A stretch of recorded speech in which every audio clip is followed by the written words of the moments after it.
Desde ahora, la información del campo llega a la ciudad. Novena temporada de Una Vuelta por el INTA. Siempre en Radio Universidad. Muy buenos días, le damos la bienvenida en este domingo a Una Vuelta por el INTA, aquí en la AM580 en la Radio Universidad. Estamos desde el equipo del INTA, del Centro Regional Córdoba, haciendo una vuelta por el INTA. Nuevamente en la mesa de trabajo desde aquí de la radio me acompaña Fabricio Taparello. Fabricio, muy buenos días y bienvenido. Muy buenos días, Mauro, muy buenos días a todos los oyentes de Una Vuelta por el INTA. Bueno, tenemos todavía la ausencia de Lucas Viale, el conductor de este programa, que bueno, seguramente para el próximo domingo lo tendremos entre nosotros, ya recomponiéndose, digamos, de una situación médica sanitaria, pero bueno, ya lo tendremos aquí, está bien recuperándose y ya lo tendremos nuevamente con nosotros. Fabricio, es el programa número 17. Así es. 18, disculpa, del domingo 17. Ya venimos con algunos problemas de fecha. Desde la semana pasada, el programa 18. Ajá, ¿qué tal su semana, Fabricio? ¿Todo bien? Todo bien, muy frío. Muy frío, ¿no? Tuvimos el día más frío del año esta semana pasada. Esta semana que pasó, no recuerdo bien si fue el martes, un frío tremendo. Creo que arrojó más de 8 grados bajo cero la estación meteorológica de la Experimental de Manfredi. Así es, domingo 17 de julio de 2022 y tenemos, bueno, varios temas para el día de hoy. ¿Quiere que vayamos intercalando? Dale. Para hacer el anticipo? El primer tema va a ser, ¿es posible producir y utilizar semilla propia de maíz en tiempos donde se busca cada vez más altos rendimientos? ¿Cómo se concilia una cosa con la otra? Perfecto, buenísimo. También conversaremos sobre el panorama del sector porcino nacional, en voz de un especialista al que solemos recurrir frecuentemente, estas notas realizadas por nuestros compañeros Jorge Alegre y Andrés del Pino de Marco Juárez. Así es, Mauro. Otro tema va a ser, vamos a conocer un ensayo a campo que hay en el módulo periurbano de la Experimental de Manfredi para disminuir o eliminar el uso de plaguicidas.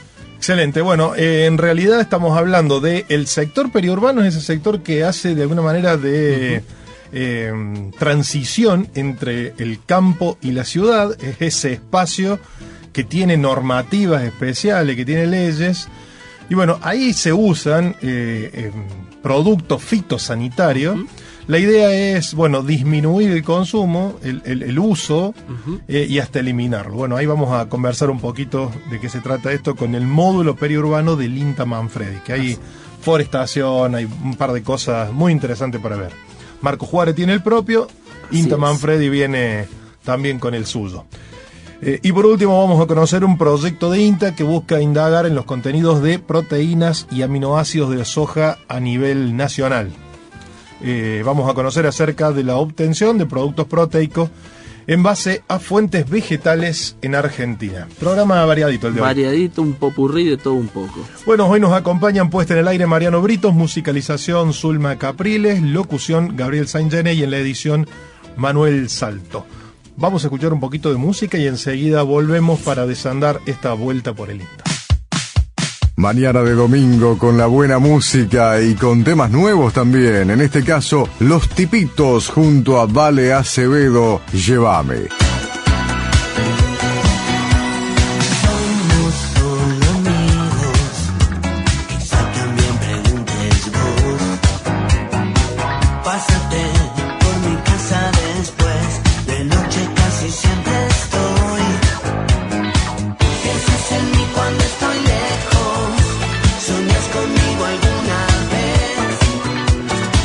Quiero dar la estocada mejor y que pienses en mí.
Datos, información, campo, estudios. Una vuelta por el INTA. Estoy en contacto vía telefónica con el doctor Jorge Brunori de la Estación Experimental Agropecuaria INTA Marco Juárez. Jorge, ¿cómo estás? Mucho gusto, buen día. Hola, Jorgito, buen día a vos y a toda la audiencia, un gusto enorme. Bueno, volvemos a hablar de producción porcina y en este caso particular, preguntarte en este contexto cómo estás viendo la producción en estos momentos, habida cuenta de que hay algunas categorías un tanto más comprometidas en cuanto a los precios, ¿verdad? Sí, como vos bien decís, ahora viendo puntualmente estas 2 últimas semanas, es como que tuvimos un poquito de oxígeno, ¿no? Porque veníamos con un primer semestre muy complicado, producto que, bueno, los datos del Ministerio marcan que hasta el mes de mayo, que salió publicado en estos días, subieron casi más del 60% las importaciones y cayeron casi un 82% las exportaciones. A esto se le sumó, bueno, todo producto de esta coyuntura interna y externa por la cual atraviesa el país, en lo cuanto a la macroeconomía nuestra y también a la situación internacional, con la guerra, con problemas climáticos, que el precio de los granos no habían parado de subir. Recordemos, Jorge, que el 70% de los costos de producción de la carne de cerdo es el alimento, que es maíz y soja, así que eso nos ponía en una situación muy compleja. ¿Por qué? Porque, bueno, teníamos, reitero, los principales insumos en referencia al mercado internacional muy volátil en dólar y el productor de cerdo vendiendo a un mercado interno en peso, un mercado interno que producto de la situación macroeconómica es un poder adquisitivo, digamos, muy muy complicado y sumado a lo que yo decía, recién te comentaba, de una fuerte suba en la importación. Entonces eso hacía que el precio del capón prácticamente no se pudo mover en estos últimos tiempos y la rentabilidad del sector estaba muy complicada y ahí se complica fundamentalmente la sostenibilidad del pequeño y mediano productor. En estas últimas 2 semanas el precio del capón comenzó a subir, eso está ocurriendo en los últimos 7 años en el segundo semestre, ya tenemos algunos indicadores de precio máximo, llegando a los 200 pesos, estábamos en 190,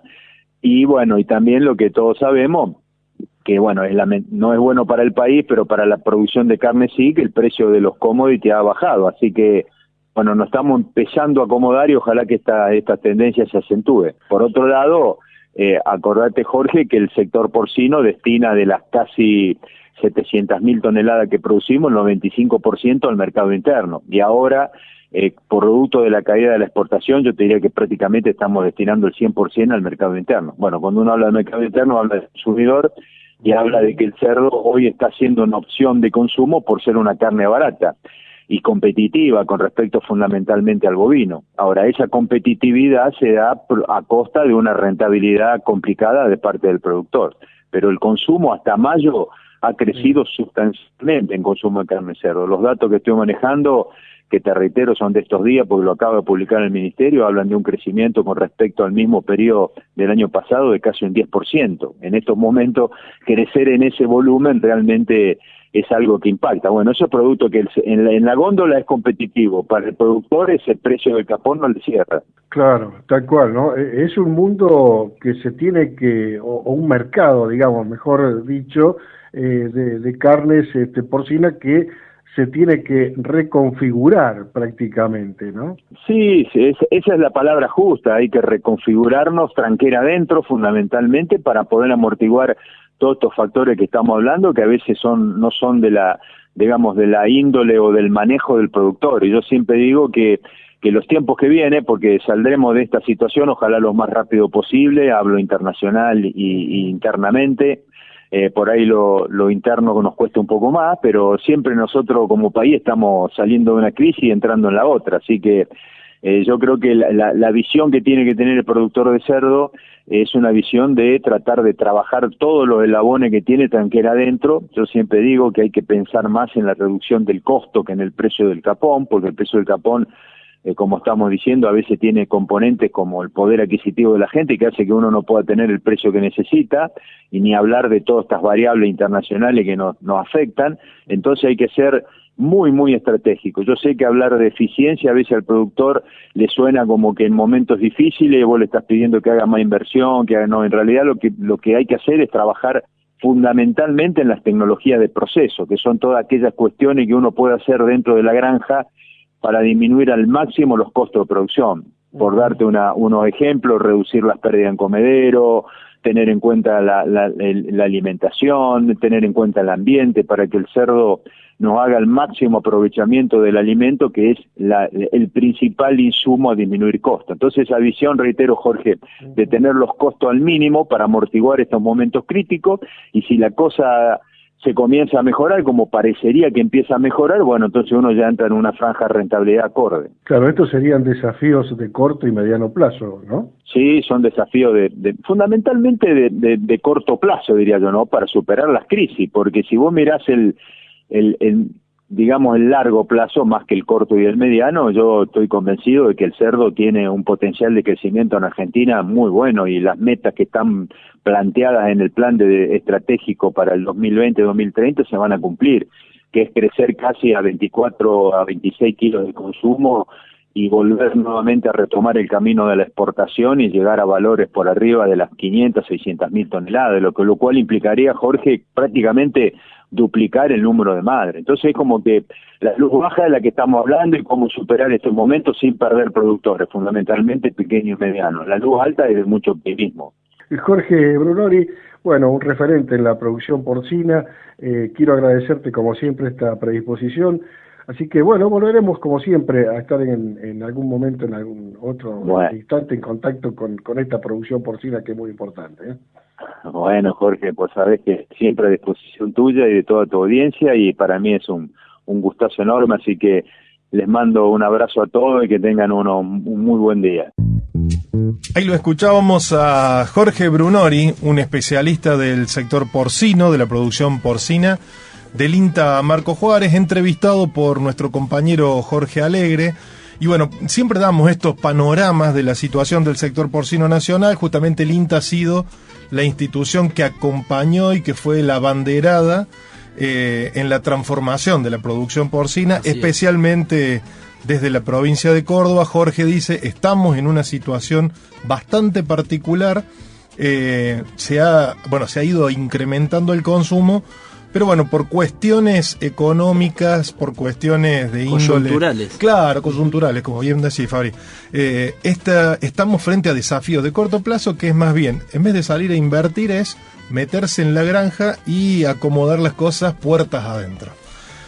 Cerramos aquí este tema de la situación del sector porcino nacional y nos vamos al INTA Manfredi, porque ahí estuviste conversando con el ingeniero Diego Ustarros. Así es, estuvimos conversando con Diego Ustarros, que es malezólogo e investigador de la experimental de Manfredi, y nos comentó sobre unos ensayos a campo que hay en el módulo periurbano de la experimental, que son para disminuir o eliminar el uso de productos fitosanitarios. Lo escuchamos.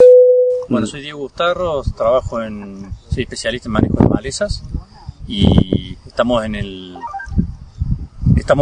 módulo periurbano que tiene la experimental. Esto nació hace 3 años por iniciativa del Grupo Protección Vegetal, que veíamos que si bien estábamos trabajando con ensayos aislados, no teníamos un módulo donde las 3 especialidades trabajáramos en conjunto, tratando de disminuir o producir sin plaguicidas. Disminuir el uso o producir sin plaguicidas. El módulo tiene 3 hectáreas, en las cuales 1 hectárea es de cada tratamiento. Tenemos 3 tratamientos. Tenemos uno que los cultivos se manejan de acuerdo a la ley provincial de fitosanitarios, en donde se pueden usar productos clase 3 y 4, pero sin restricción. Se puede aplicar la cantidad de veces que sea necesario, o incluso por ahí asemejamos lo que es un productor que por ahí, aunque no llegue al umbral, si tiene 6 orugas por metro, aplicaría un producto clase 3 o 4, ¿no? Banda verde o azul. Luego, eso es una rotación soja-maíz, y por ahí algún año eventualmente, si la humedad acompaña, se puede hacer un trigo. Después tenemos un manejo integrado, que es a lo que nosotros creemos que hay que apuntar, que solamente se aplica cuando se llega a los umbrales de pérdida económica, también con productos clase 3 y 4, y todos los años se hacen cultivos de cobertura, y también estamos usando Carpitec, en ese caso, que es una herramienta para control mecánico de maleza, con mínima remoción de suelo. Es decir, se hace también alguna labranza mecánica para control de malezas, pero algo mínimo una pasada al año con algo que casi no remueve el suelo. Y bueno, y después usando cultivares transgénicos con resistencia al lepidóptero, ¿no es cierto?, en lo que es maíz, víptera, y sembrando variedades híbridos que tengan buen perfil sanitario para no tener que hacer aplicaciones para enfermedades. Y se va haciendo un seguimiento medio, digamos, no muy frecuente durante el ciclo de lo que son malezas, insectos y enfermedades. Y por último tenemos un tratamiento que es la otra hectárea, dividida, por supuesto, cada hectárea está dividida en 3 repeticiones, no es que está toda junta para poder hacer análisis estadístico, que es sin plaguicida, que vendría a ser, queremos saber ahí si se puede producir o no, o cuánto podemos producir, cuál sería la pérdida de rendimiento que tiene un productor que está al lado de un pueblo donde no lo dejan aplicar absolutamente nada. En ese caso solamente se fertiliza y no se aplica ningún plaguicida. El año pasado tuvimos un muy buen rendimiento de maíz, 9.000 kilos sin ningún plaguicida, pero este año el soja se nos enmalezó mucho y vamos a tener seguramente una pérdida de rendimiento más importante que la que tuvimos en maíz el año pasado. ¿Y qué cultivos hay? Bueno, en el caso de, básicamente los cultivos de cosecha son solamente soja y maíz hasta ahora. Podríamos incluir algún otro, pero por el momento donde hay más herramientas de cultivos transgénicos con tecnologías para no tener que aplicar sobre insectos o mejoramiento en enfermedades son en estos cultivos. Y también por una cuestión de logística dentro del experimental, bueno, hemos elegido esos cultivos. En lo que sí se siembra, en el caso de los manejo integrado y manejo sin plaguicidas, se siembra cultivos de cobertura, ya sea vicia, se siembra centeno, se sembró avena, pero son cultivos de servicio, no son para cosecha. En muchos de estos casos, los cultivos de servicio han sido sembrados con una máquina altina, un convenio que tenemos, bueno, más que un convenio nos dan una mano la gente de Lanción y de Oliva en venir con la máquina y sembramos detrás de maíz, y este año sobre soja cultivos de cobertura. El año pasado sobre maíz sembramos un cultivo de cobertura de avena con la altina al 20 de marzo, que todavía estaba verde el maíz, y este año sobre la soja hemos sembrado una moa a 50 kilos por hectárea. Son todas experiencias que estamos haciendo, todavía no con resultados concluyentes, pero ya con alguna idea de qué tan útil puede ser esta tecnología. Ahí lo estábamos escuchando a Diego Ustarroz, ingeniero agrónomo del INTA Manfredi, especialista en el manejo, en el control de malezas, que contaba un poco cuáles son los ensayos que se llevan a cabo en el módulo periurbano del INTA Manfredi, una nota hecha por nuestro compañero Fabricio Taparello. Así es, Mauro. Nos cuenta sobre este ensayo, que eran 3 ensayos a campo, que están a cargo del equipo del área o del grupo de trabajo de protección vegetal del experimental. Y bueno, trabajando sobre la ley de productos fitosanitarios de la provincia. Bien, bueno, decíamos, esto lo que intenta es primero experimentar algunas formas de producción para estos espacios y también por esta nueva tendencia, por así decirlo, que hay hacia la transformación de la producción básica, normal, tradicional, hacia una producción, agroecológica o con reducción de productos. Producción más sustentable. Claro, fitosanitarios. Bueno, hasta aquí el segundo bloque, cerramos por ahora y enseguida retornamos. ¿Escuchamos un poquito de música? Lo traemos a uno de los galeses más famosos y que nunca ha perdido vigencia. Estamos hablando, claro, de Tom Jones, interpretando una canción de John Paul Young, tema grabado por allá por 1979. Tom Jones, Love is in the air. El amor está en el aire. Love is in the air. Everywhere I look around. Love is in the air. Every sight and every sound. And I don't know if I'm being foolish. I don't know if I'm being wise. But it's something that I must believe in. And it's there when I look in your eyes. Love is in the air. In the whisper of the trees. Ooh, love love is in the air, in the thunder of the sea. And I don't know if I'm just dreaming, I don't know if I feel sane, but it's something that I must believe in, and it's there when I call out your name.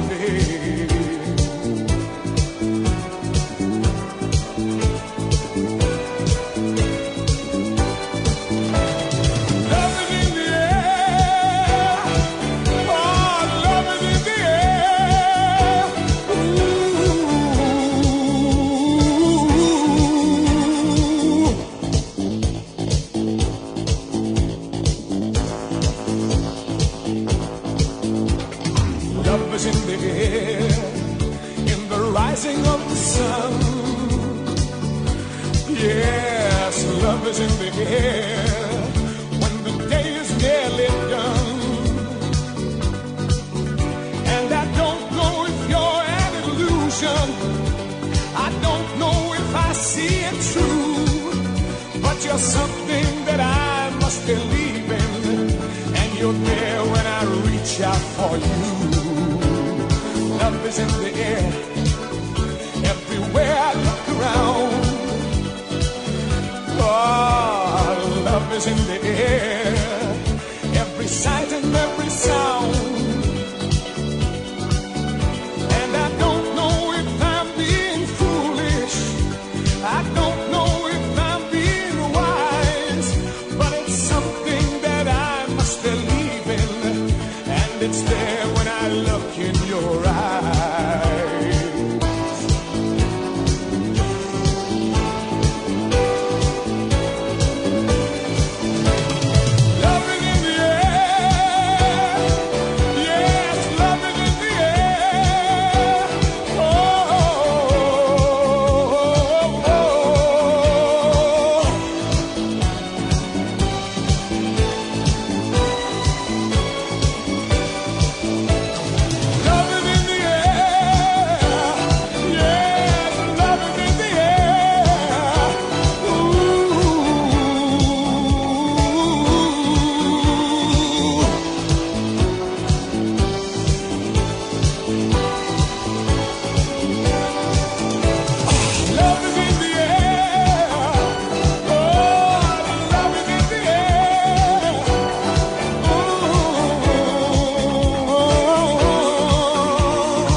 Estás escuchando Una Vuelta por el INTA 2022. Bueno, estamos en el tercer bloque de Una Vuelta por el INTA. Decíamos en este domingo 17 de julio por AM580 Radio Universidad. Y en este tercer bloque, como lo veníamos anticipando, tenemos entrevista telefónica. Así es, vamos a hablar con Carlos Galarza. Carlos trabaja en suelos desde 1987 en la experimental de Marcos Juárez, en lo que respecta al desarrollo territorial de la experimental, todo el sur provincial, llevando a cabo investigaciones agronómicas aplicadas en terreno y en extensión. Carlos Galarza, te tenemos en línea. Muy buenos días, ¿cómo estás? Mauro Bianco te saluda. Hola, buenos días, Mauro, ¿cómo les va? Muy bien, acá estamos con Fabricio Taparello, que está aquí en esta mesa porque Lucas Viale se está reponiendo de algún problemita de salud. Y bueno, producido por nuestros compañeros Andrés Del Pino, Jorge Alegre, queríamos conversar con vos por un informe que publicó recientemente el INTA Marcos Juárez, que expresa una pregunta desde su título, que la pregunta dice: ¿es posible producir y utilizar semilla propia de maíz? Interesantísimo el tema, Carlos. Sí, es un tema que a mí me llamó la atención siempre. Yo como trabajo con la evaluación de materiales comerciales de maíz, con híbridos comerciales de maíz, conozco perfectamente el potencial de los híbridos en la actualidad en la región y prácticamente en todo el sur de la provincia. Pero siempre me había picado la curiosidad acerca de qué pasaba con variedades de libre multiplicación, no con híbridos como se usan habitualmente para producir granos, sino con variedades.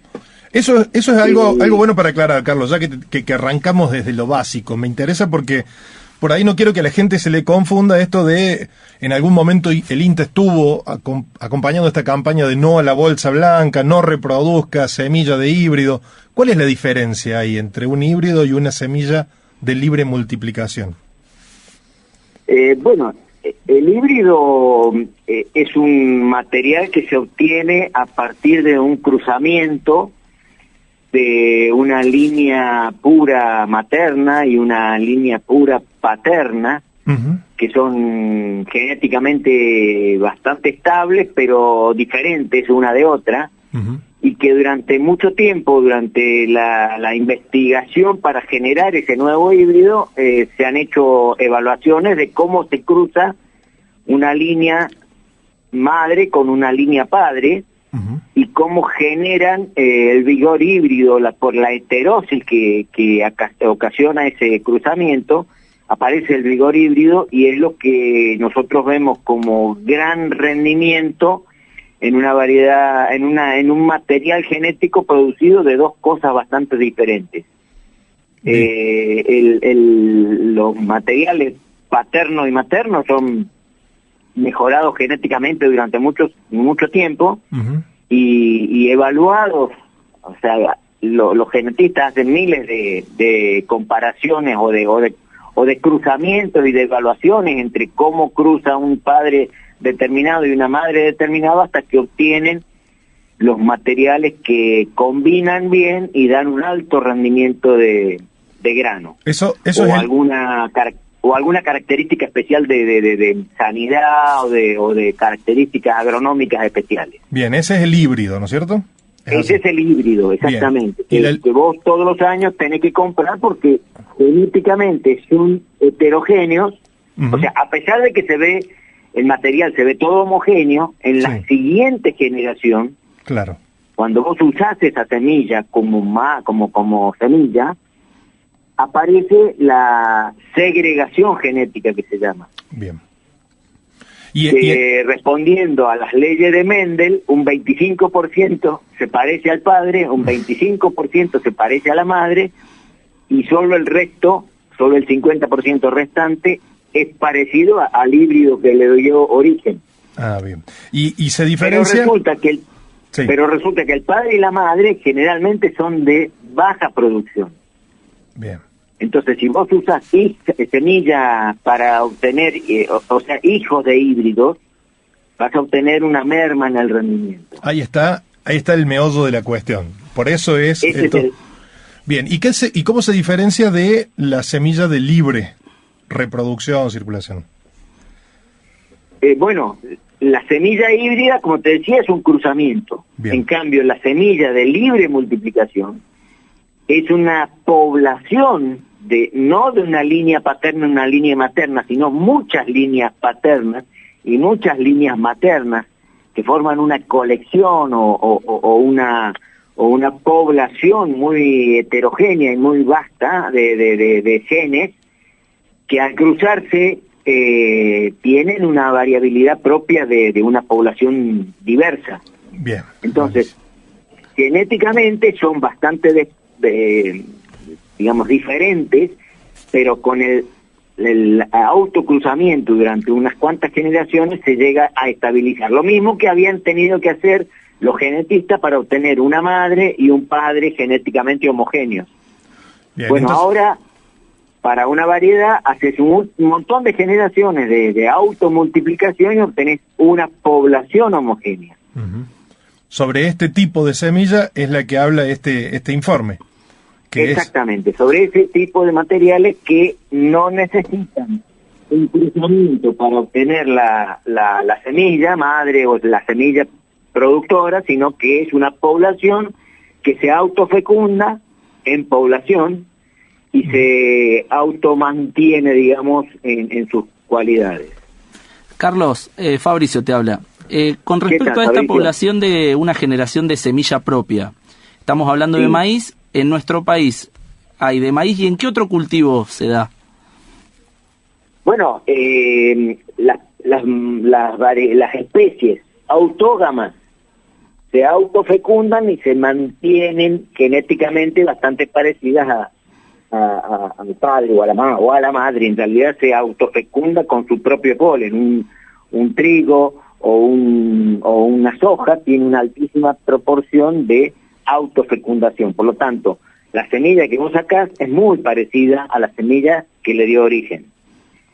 Pero en variedades alógamas, donde tienen separado el sexo masculino y el sexo femenino, como la espiga de maíz y la panoja de maíz, que están en la misma planta, pero separadas quizás medio metro, el polen puede volar de esa planta a su propia planta o a otra planta vecina. Entonces, hay una fecundación cruzada. Esa fecundación cruzada es la que ocasiona una variabilidad en el material que se origina. ¿Entendés? Bien, y ahora, yendo específicamente sobre este informe, ¿cuál es la situación actualmente de esta pregunta que se plantea, si es posible producir y utilizar semilla propia de maíz, Carlos?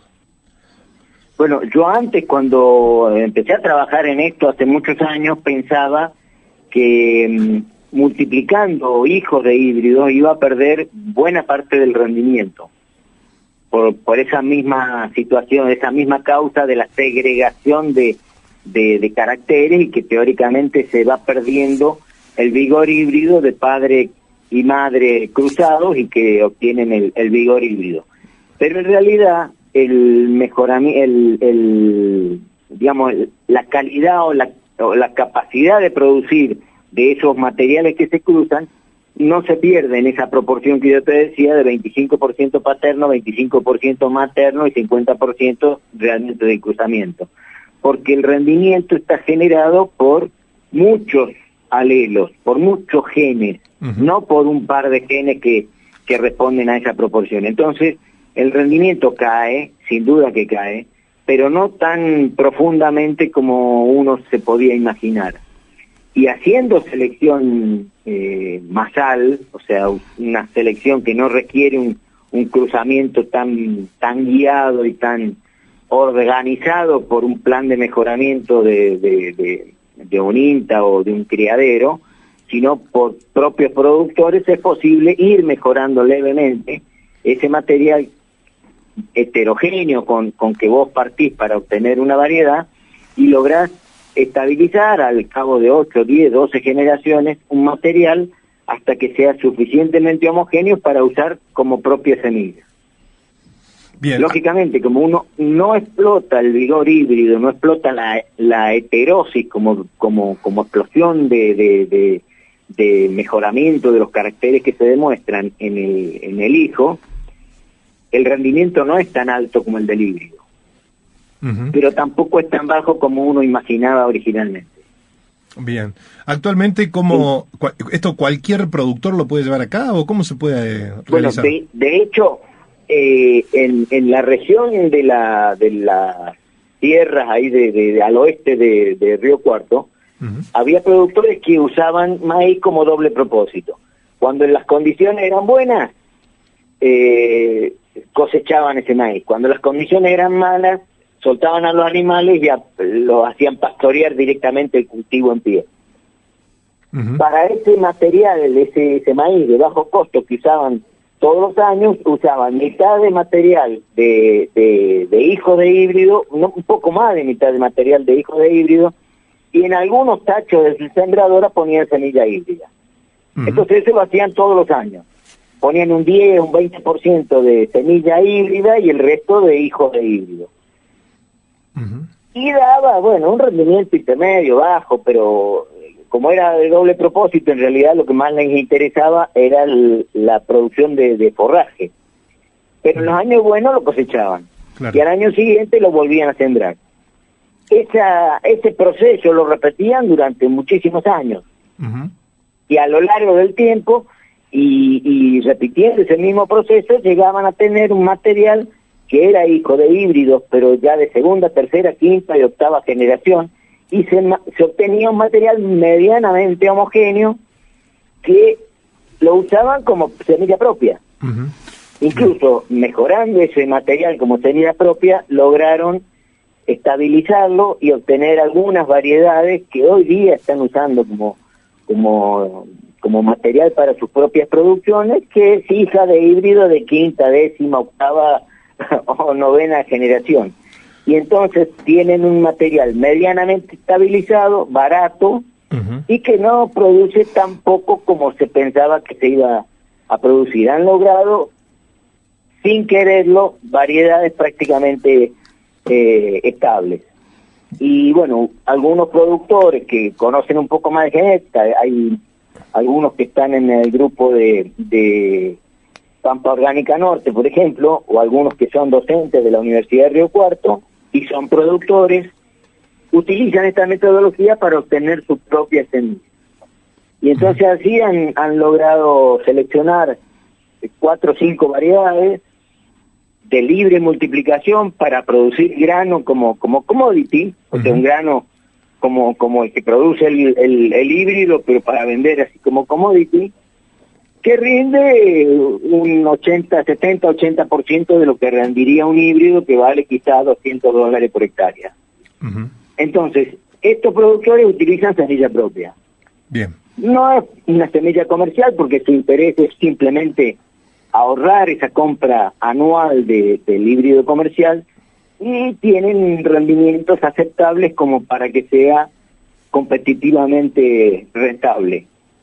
Ese es un poco el concepto de por qué hacer semilla propia. Bien, y está todo permitido bajo normativa, digamos, porque son especies de libre multiplicación. Bueno, nuestra legislación, nuestra ley de semillas, que es una ley del año 1973, una ley bastante vieja, que se ha tratado de modificar unas cuantas veces, pero todavía no se ha logrado, permite la libre multiplicación de semillas para uso propio, no para uso comercial, sino para uso propio, hasta una cierta cantidad de semillas. Entonces, producir tu propia, si vos compraste una semilla original, la sembraste y guardás parte para tu uso propio, no estás infringiendo la ley. Perfecto. Sí estarías infringiendo la ley si vos haces bolsa blanca y le vendés a la cooperativa o al vecino como semilla. Esa es la aclaración. Sí podés vender como maíz commodity, pero no como semilla. Perfecto, esa aclaración era necesaria. Bueno, estamos conversando con Carlos Galarza, especialista del INTA Marco Juárez, y acá Fabricio tenía una pregunta. Tengo una pregunta más. Estamos hablando de híbridos, de mejoramiento. ¿En qué consiste el mejoramiento participativo y cómo se vincula el INTA y las universidades? Bueno, estos productores que yo te digo que han logrado llegar a materiales medianamente homogéneos y que están usando como semilla propia, se asociaron armando grupos, ya sea de cambio rural o de grupos por alguna afinidad de vecindad o de especialización, si se quiere, porque algunos son profesionales y son docentes como te decía, docentes de Río Cuarto, y se unieron como para decir, che, te cambio un poco de semilla, total, somos vecinos, o sea, existe la posibilidad de hacer un grupo, nació la posibilidad de hacer un grupo que buscaba mejorar esos materiales que ellos mismos estaban produciendo, y ya se asociaron con grupos de otros lados, y apareció un grupo de la Universidad de San Martín que estaba interesado en rescatar materiales genéticamente abandonados o antiguos, o ver cómo mejorar materiales genéticos para producir maíz que sea más barato y más estable en el tiempo. Y así se unieron también con algún docente de la Universidad de Buenos Aires, y fueron armando un grupo heterogéneo de intereses, pero que apuntaban a un mismo objetivo, que era producir semillas o rescatar semillas de uso, o sea, de mejorada entre ellos, sin tener que recurrir a la producción de una gran empresa multinacional que no necesariamente busca el objetivo solidario de compartir semillas con su región, sino un objetivo comercial. Y entonces dijeron, bueno, vamos a aprender a hacer mejoramientos. Y ahí ya consultando con INTA, consultando con las universidades, consultando con grupos de productores, por ejemplo, de Pampa Orgánica, Norte, que es un grupo de cambio rural muy viejo, muy antiguo, que apunta a producciones orgánicas y utiliza semillas preferentemente no OGM, o sea, no modificados genéticamente. Entonces, este tipo de mejoramiento que hacen participativamente entre todos esos productores y con el apoyo tecnológico o en capacitación de otras instituciones como las universidades o como grupos ya más avanzados en el mejoramiento territorial, porque también hay gente que se dedica a la comunicación y a la organización de grupos y bueno, generó un grupo que se llama BioLeft, que es un grupo de muy diversos orígenes. Hay economistas, hay filósofos, multidisciplinarios, hay agrónomos, por supuesto, hay profesores, hay productores. Entonces, entre todo ese grupo tienen como objetivo facilitar la participación de los productores en el mejoramiento, mantenimiento y adopción de materiales que no necesariamente tienen que ser producidos por multinacionales o estén atados a patentes de inscripción internacionales, o viste que por ejemplo en Estados Unidos no solamente se patenta o se inscribe una variedad o un híbrido, sino que existe la posibilidad de patentar un gen. Uh-huh. Ese gen, vos vas a tener serios problemas si alguien descubre que vos estás usando ese gen. Claro. Porque durante 15 o 20 años, que es el periodo en que la patente autoriza la comercialización exclusiva al obtentor de ese gen, te podés llegar a tener problemas legales. Claro. Eso en Argentina no está permitido. El patentamiento de genes en Argentina no está permitido.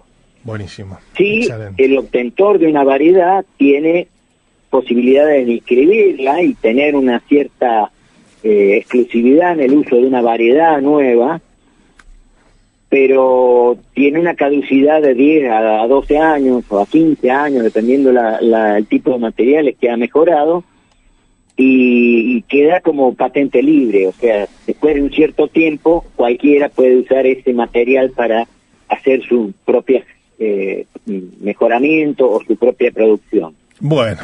Entonces, en los materiales que produce esta gente, que están seleccionando esta gente, uh-huh, ya están incorporando, en algunos de esos materiales, han incorporado los genes de las primeras variedades transgénicas, por ejemplo.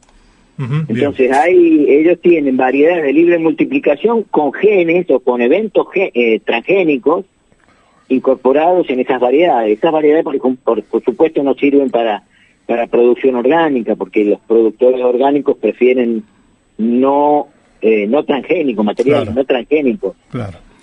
Pero bueno, claramente, por mejoramiento se obtienen diversos materiales. Claro. No solamente para producir grano como commodity, sino para producir granos como maíces de usos especiales. Excelente, aclarado el tema y la verdad que es muy interesante, me gustaba tocarlo además por esto que se pueden generar bastantes confusiones y con una claridad la tuya, Carlos. Te agradecemos, se nos va un poco el programa, así que hasta acá llegamos y sí te prometo por ahí volver a retornar con el tema del maíz porque se viene la campaña gruesa, que soja y maíz en Argentina y bueno, vamos a ver cómo nos preparamos, cómo se prepara esa campaña. Por ahí en algún tiempo te volvemos a convocar para estar aquí en una vuelta por el INTA. Así que te agradecemos la participación en esta mañana. Muchas gracias, Carlos. No, muchísimas gracias a ustedes y bueno, sin duda que si necesitan o si quieren charlar algo más sobre maíz, estoy aquí, con gusto los voy a atender y bueno, muchos saludos a toda la audiencia. Bueno, muchas gracias. Lo escuchábamos ahí a Carlos Galarza, especialista del INTA de la Estación Experimental Marco Juárez.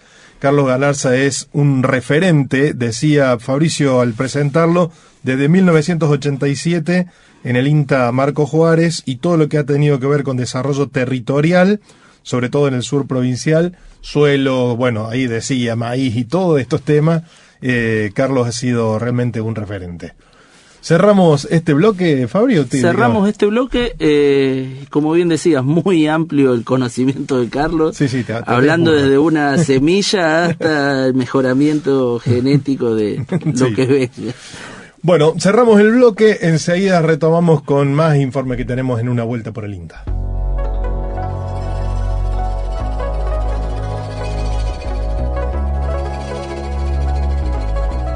Un buen momento para escuchar a Flor Paz, que lleva la música en la sangre, ya que es la hija de Onofre Paz, uno de los fundadores de los manceros santiagueños. Flor Paz, Morenito. Quiero contarte lo que sentí cuando te vi quebrando mi voz, llorando mi voz.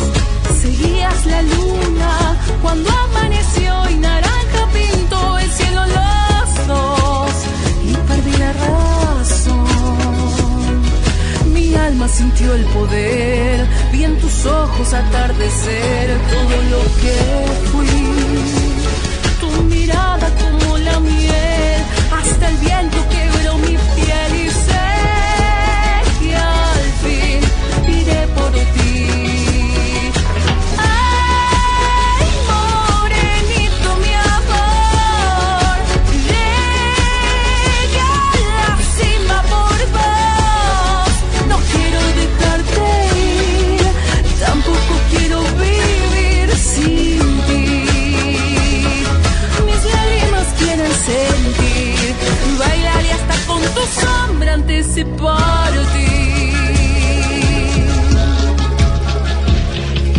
Vuelvo a la infancia, veo tus pies jugando en el sol silvestre fulgor que me iluminó.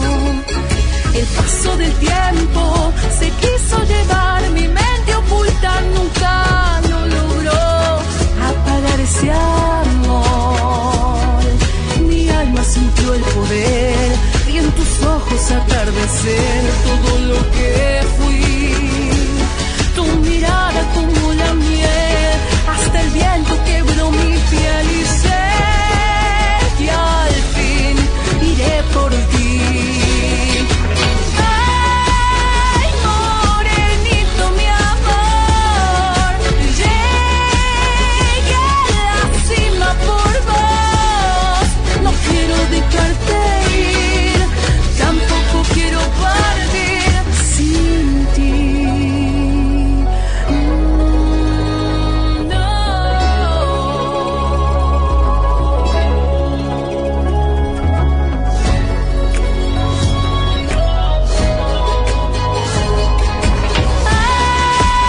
Morenito, mi amor, llegué a la cima por vos.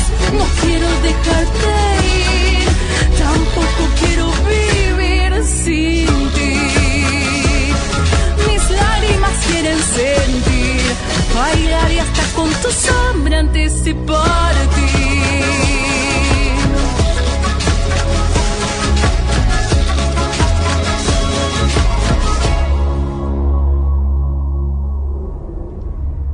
Datos, información, campo, estudios. Una vuelta por el INTA.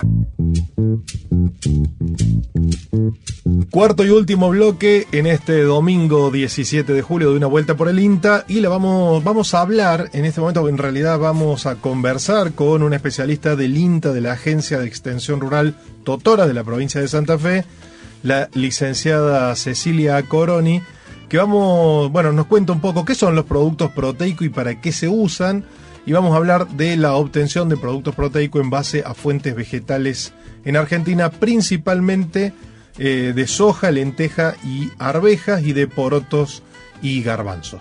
Los productos proteicos son productos que se obtienen a partir de fuentes vegetales, principalmente, y bueno, en la Argentina contamos en la zona núcleo con la soja, que tiene alrededor de un 40% de proteína.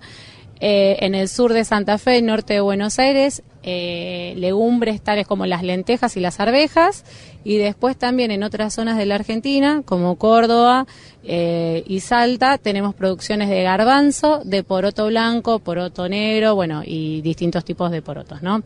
Estas legumbres tienen un contenido proteico de alrededor del 20 al 25%. Los productos proteicos son los productos que derivan de estas fuentes vegetales y que tienen una concentración mínima de 65% de proteínas cuando son concentrados y una concentración de 90% de proteínas cuando son aislados. Paralelamente, otra de las producciones importantes son los texturizados, donde a cualquiera de las fuentes proteicas iniciales, sean harinas micronizadas, concentrados o aislados, se le da una textura que tiene la capacidad de absorber agua y de simular una textura similar a la de la carne picada. Y esto se usa mucho en la industria como extensores cárnicos. Actualmente las demandas que existen son, digamos, como extensores cárnicos, principalmente en la industria cárnica, para producción de hamburguesas, de salchichas, o como productos plant-based, es decir, productos que son solamente formulados a partir de proteínas de vegetales, en el desarrollo de hamburguesas vegetales o de otro tipo de sopas o otro tipo de formulaciones. Los productos que podemos encontrar hoy que Argentina está produciendo son harinas micronizadas de soja, arveja amarilla o verde, lenteja, garbanzo, poroto blanco o negro, texturizados de estos mismos productos, y también podemos encontrar en el caso de las legumbres las harinas precocidas, que las harinas precocidas tienen la característica de usarse en formulaciones como panes, sopas, etcétera, y de no proveer el gusto invasivo a poroto, que muchas veces es lo que hace que estas legumbres no se utilicen tanto como se podría utilizar. Así que bueno, esos son los formatos en los cuales lo podemos encontrar actualmente. La potencialidad que tiene la Argentina es no solo de suplir la demanda argentina, sino también de exportar. En el caso de los texturizados de soja, el 90% se exporta, y de los texturizados de las legumbres también se está exportando casi todo, pero al haber también restricciones, digamos, de importación, se están usando mucho en Argentina, y la demanda actual muy fuerte es de producción de concentrados y de aislados proteicos de soja para poder suplir estas importaciones. Hay algunas empresas que lo están produciendo, pero bueno, es una demanda que, si bien se puede suplir el total de las toneladas que se importan, tiene mucha perspectiva de desarrollo para nuevos productos. Además de esto, otro de los productos que tienen un buen perfil o un buen potencial son la quinoa, en cualquiera de los formatos, sean harinas, concentrados texturizados, y principalmente, digamos, los aislados proteicos, como decía antes, tanto de soja como arveja principalmente, o cualquiera de las demás legumbres. Ahí pasaba Cecilia Coroni, de la agencia de INTA Totoras, que nos habló sobre la obtención de estos productos proteicos en base a fuentes vegetales. Bueno, es una primera parte de una nota bastante extensa. Se nos fue el tiempo del programa, porque la verdad que estuvo muy interesante conversar con Carlos Galarza en la nota central. Dejamos una segunda parte de esta nota con Cecilia Coroni para el próximo domingo. ¿Es así?